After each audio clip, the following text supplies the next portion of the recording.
So, you want to save the world with clean energy? Make money doing it? Confused about the economic and technical realities of residential and commercial solar, batteries, heat pumps, EVs? Want the real-world scoop on new energy technologies, not manufacturer hype? Then tune in to the Weekly Energy Show, hosted by Barry Cinnamon. Insights from Barry's 40-plus years in the solar and energy industry will help you understand the future ways we'll generate and consume energy. And now, here's Barry.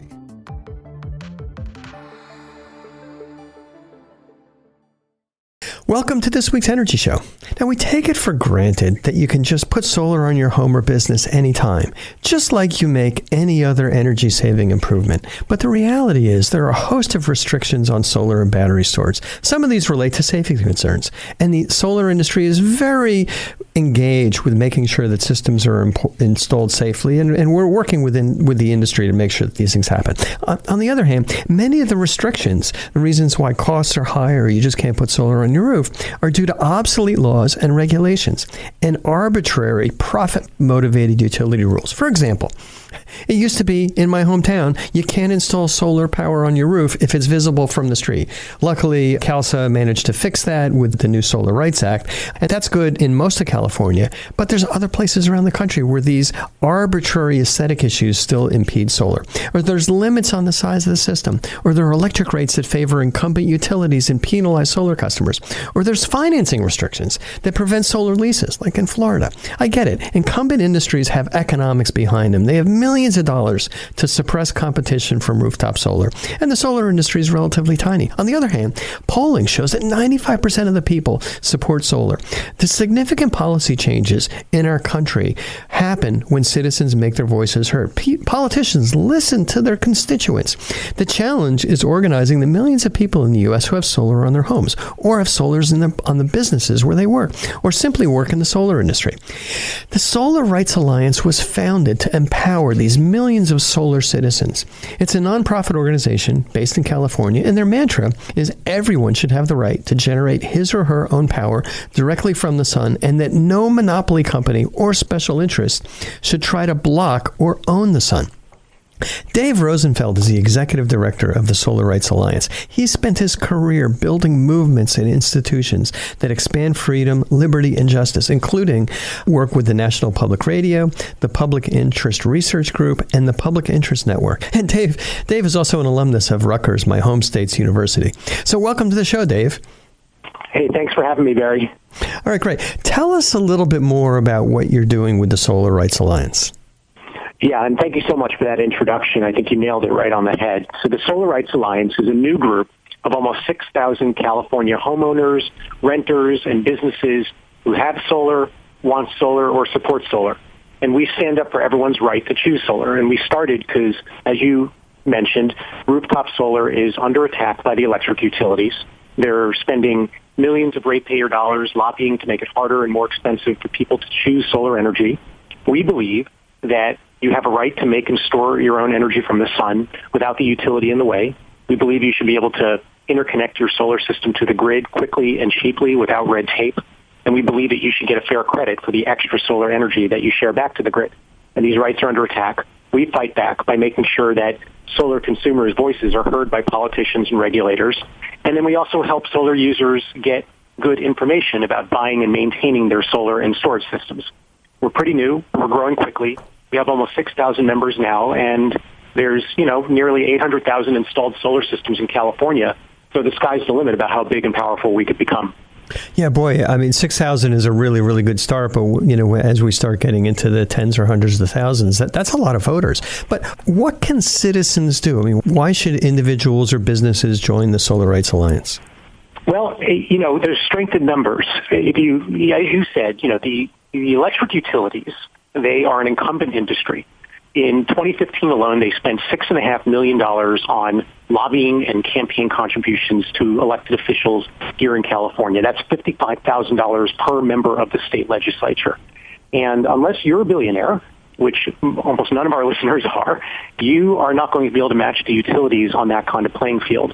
The only way that we're going to win is by amassing our power. Now, solar companies are getting better and better through CalSA at making their voices heard. But very few solar consumers are actually at the table when decisions are getting made by the Public Utilities Commission or by the legislature. And then, like we mentioned, there's over 800,000 installed solar systems in the state right now. That means that there's millions of people who are right now benefiting from the freedom and independence of solar energy. And we've got to get together and have some kind of voice. If just a fraction of us join the Solar Rights Alliance and speak up when lawmakers are considering something that the utilities want, or the Public Utilities Commission is considering gutting net metering like they almost did in 2016. Now we have a chance by speaking together at overcoming the utilities and actually expanding the freedom and independence that comes with solar energy, not just defending what we have. You know, it's so important, and we engage with lots of customers going back almost 20 years, and some of them are saying, how come I'm not saving as much, or how come my bill keeps going up? And to a large degree, the Solar Rights Alliance is there to protect existing solar customers. And that's a really good reason for people to join. It's like, hey, you want to make sure that you can continue with net metering. We don't want it to have happen in California, what happened in Nevada, where net metering was wiped out. That's really, really important. So who were you reaching out to? Were these just residential customers? Are they employees at companies that are working underneath solar panels at their buildings? I mean, how is that outreach working? If you are currently benefiting in some way solar energy, then you should join the Solar Rights Alliance. So if you're a residential homeowner who's invested in solar panels on your building, if you're a renter and your landlord has invested in solar panels and you're reaping the benefits and then the savings that come along with that, if you're a business person who has installed solar or a farmer that's got solar in your field, we exist for you. We're a way for you to come together to make sure that you're alerted when there's a threat to your solar that you need to speak out on, when there's an opportunity to expand the benefits. We'll get to that in a moment. We're there for you. We can help you troubleshoot problems. We get calls all the time from consumers who have a question about their bill or a question about an installer that they need to find or a problem troubleshooting their system. We're there to help you with your personal system and to make sure that your rights are not taken away by the utilities or any kind of government or bureaucracy. So how are you managing the outreach to these 800,000 solar customers and millions of solar beneficiaries? How do you get to those people? I think this is the coolest and challenging aspect of Solar Rights Alliance, and I'm really excited about this. So, as we mentioned, we've grown about sevenfold this summer, and I think the sky's the limit. Millions are already benefiting from solar, and we know that most of these residents already love the freedom and independence and savings of solar energy. And solar users intuitively get that making your own solar energy without the utility in the way should be a right. So our challenge is letting solar users know about the Solar Rights Alliance, and so we're doing a couple of things. The first thing is that we're working with solar installers to tell their customers about the Solar Rights Alliance. About 20 installers have emailed their customers about us already, and that includes big companies like Sunrun, regional installers like Corda Solar located in Danville, and that's been great, and we've grown a lot by just doing that. Another thing that we're doing is about a dozen other companies are including a complimentary Solar Rights Alliance membership in every new installation. So, for example, Run on Sun in Pasadena has a checkbox on their customer contract, and when people check it, the Run on Sun representative will give them a trifold and a sticker for Solar Rights Alliance that they can put on their door, and then we send them a welcome email to get them started. NG, another company, is doing a variation on this. When they do their annual operations and management visit to their customers, the representative will ask them to join Solar Rights Alliance, and then the same deal. If the customer is into it, they get some swag, and then we send them a welcome email. And frankly, if just 4 of the largest installers in the state and then another 40 regional or local installers did some version of this, offering a complimentary Solar Rights Alliance as just part of the package, then we could grow by 10 to 20,000 members a year, and so obviously that's a big priority. But we're not just focusing on that. We're also figuring out some of the best ways to directly reach out to solar users themselves. So we're on all the major social media platforms. I'm here on your podcast. We're doing all sorts of things to make sure we show up in people's search engines and that kind of thing. And I've got a big list of ideas that I want to test, from direct mail to online advertising to even door-to-door canvassing. And obviously doing that right is expensive, so we're going to need some big donors to step up and help us out.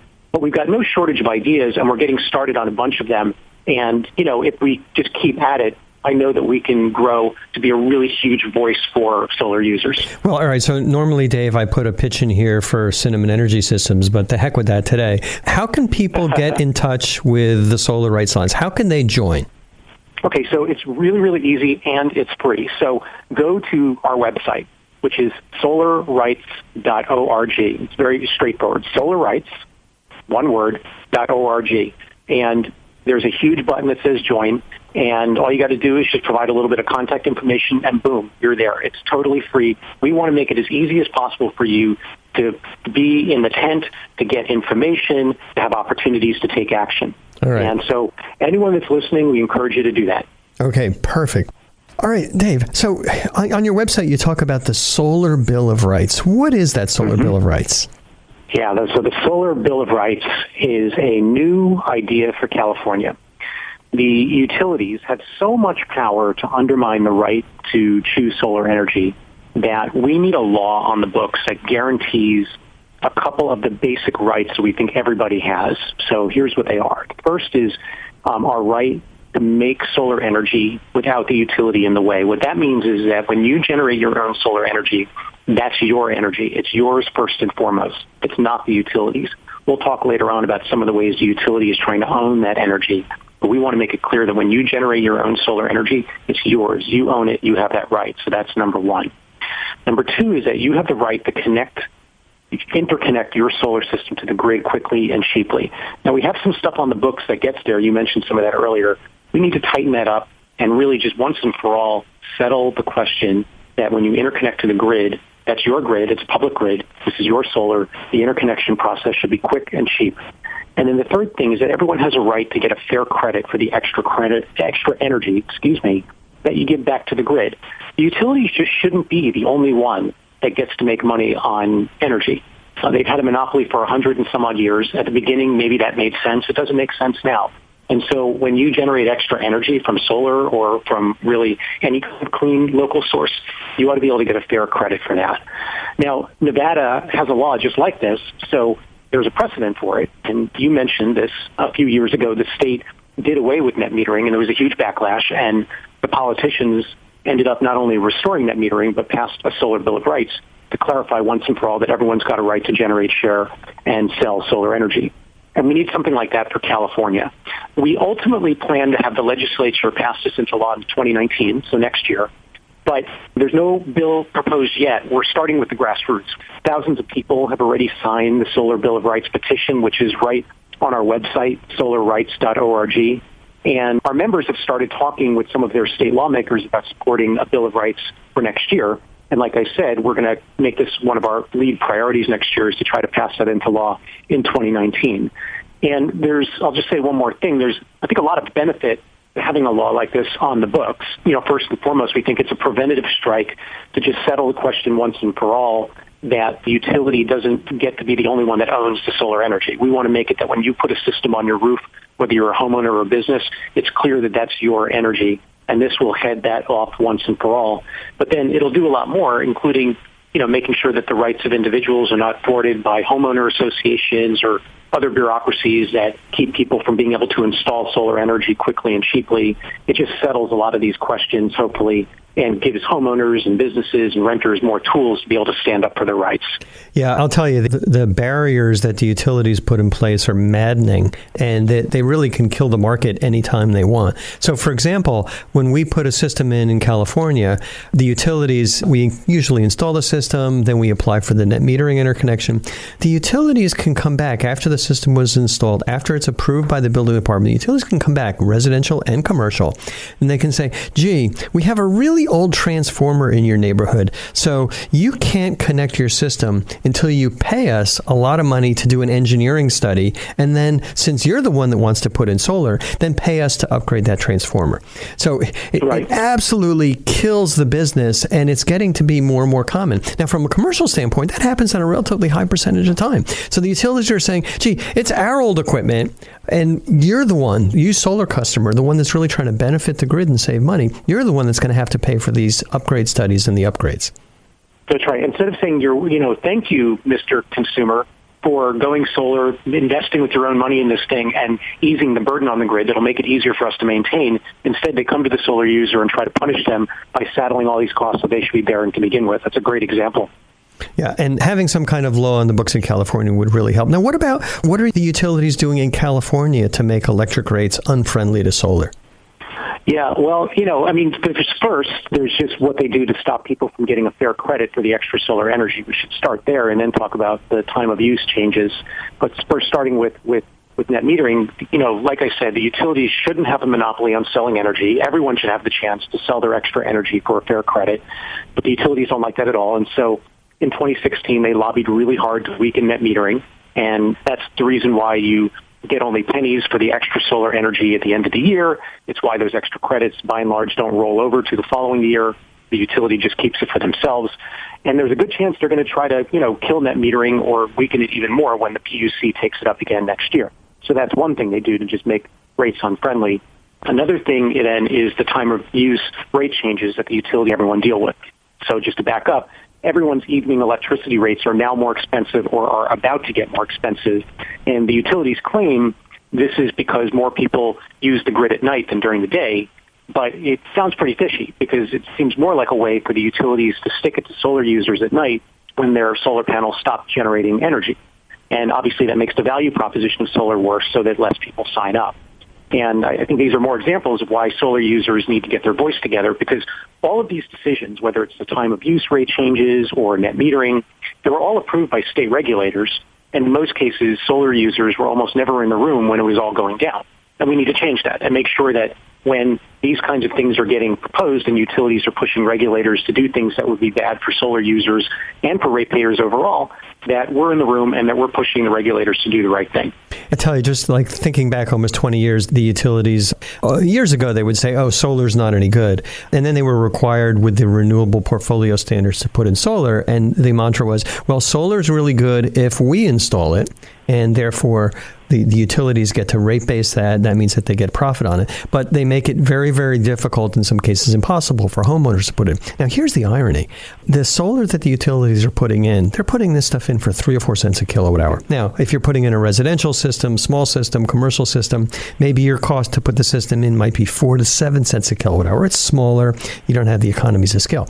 But the irony, when I look at electric rates in California, there's a ton of solar that the utilities put in. And guess how much the electric rates have gone down because the utilities are able to generate that cheap solar? None. Utility rates have continued to go up.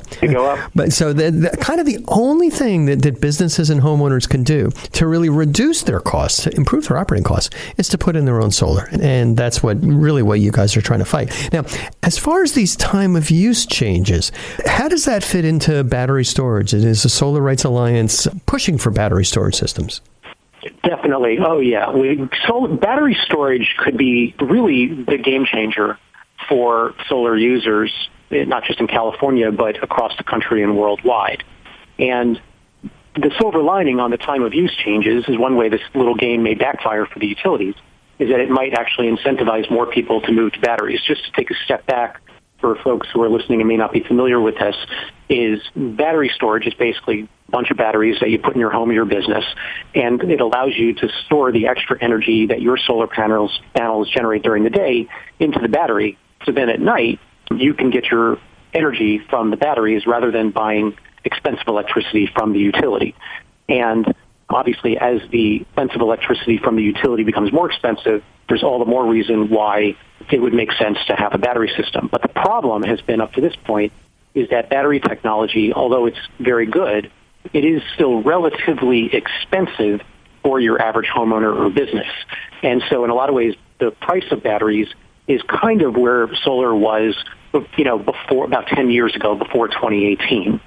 So the big thing that Solar Rights Alliance has been doing is we supported a piece of legislation that is so close to passing, Senate Bill 700, that would extend a rebate for homeowners and businesses that invest in battery storage for their home and their business. And the rebate is enough that it makes the system cheaper upfront. And then the other thing it does is as more and more people will then buy batteries because of the rebate, the overall market price of batteries will go down. The rebate will go away in 5 years, and the market price will be now so low that then more and more people will buy batteries, and they'll be able to get out of those time of use changes and be able to be almost completely free from the utility. SB 700 passed both chambers of the legislature last week, which is great news, and now we're waiting for Governor Brown to sign it. We are very optimistic that he will, but obviously we're keeping our fingers crossed, and if it does, this will be a huge thing for people who have solar and something that you should really look out for and consider. Maybe this is the right time for you to go for that battery storage. Yeah, boy, our battery customers are happy. The batteries really work. They provide backup power. In addition to SB 700, the other things that you're talking about in the solar bill of rights, particularly reducing the paperwork and making it easier to interconnect, that's as important as reducing the cost of the batteries, which is amazing. But so once we're able to address the hardware cost and the software cost, that'll really help. Now, what kind of support do you need from the solar industry? Yes, there's two things that the solar industry has been doing, but we really do need more of it. Now, obviously, one is the most important thing is to really start thinking about how can you introduce the Solar Rights Alliance to your customers. The analogy I'm going to use here, and I hope your listeners won't take me literally here because I'm going to be talking about the National Rifle Association, the NRA. You're going to have some listeners that are NRA members and very proud of it. You're going to have some listeners that maybe not so much. But the one thing that everyone can agree on is that the NRA is a very, very powerful organization and a very powerful grassroots organization. Well, one way that they became big and powerful is that the gun industry has had has been very invested in making sure that gun owners become members of the NRA. And so when you go and you buy a gun, at multiple points during that process, you are introduced to the NRA and highly encouraged to join it. And as a result, many gun owners do join the NRA. That's the first time that they hear about it. We need to make that like solar as well. When you go solar, you should become a member of the Solar Rights Alliance. But to do that, we need the industry to really think about how do you build that into your process. So some companies have started doing that by emailing their customers about the Solar Rights Alliance, and that's really great. Other companies are going a step further, and they are hardwiring the process of getting introduced to Solar Rights Alliance into the installation process by putting a checkbox on the contract, by including it in the walkthrough or the punch list process, or for others, including it in the operations and maintenance visits that happen once a year. But we need every company to really think about how they can do that so that we can have as many of these solar consumers as possible know about the Solar Rights Alliance and have an easy way of getting involved. That's the biggest thing that the solar industry can do, and we're just getting started with that. And we really do need to take this aspect more seriously if we're serious about making this a big deal. Yeah, actually, we've helped at Cinnamon Energy with the email, but when I get back to the office, we're going to make sure that our agreements and our paperwork with the customers make it easy for people to join the alliance. But in the meantime, just let's repeat it one more time. How can people get in touch with the Solar Alliance? They can get in touch with us very easily by visiting our website at www.solarrights.org. And there is a very easy way that you can join, that you can get on our list. If you're hearing this and you are feeling compelled to make a donation, we can accept donations on our website. There's also lots of information on our blog about ranging from how to even just go solar to begin with to various issues that might come up in terms of maintaining your panels. You can sign our petition to support the Solar Bill of Rights on our website. We're also on Facebook. We're on Twitter. We're on Instagram. And all of the ways with which you can find us out in the interwebs is also on our website, which is, again, www.solarrights.org. All right, that's terrific. And unfortunately, that's all the time we have on this week's Energy Show. Thanks, Dave, for joining us, and thanks to all of our listeners for tuning in. If you missed any of today's show, you can always go to our website at cinnamon.energy. So, you want to save the world with clean energy? Make money doing it? Confused about the economic and technical realities of residential and commercial solar, batteries, heat pumps, EVs? Want the real-world scoop on new energy technologies, not manufacturer hype? Then tune in to the Weekly Energy Show, hosted by Barry Cinnamon. Insights from Barry's 40-plus years in the solar and energy industry will help you understand the future ways we'll generate and consume energy. And now, here's Barry.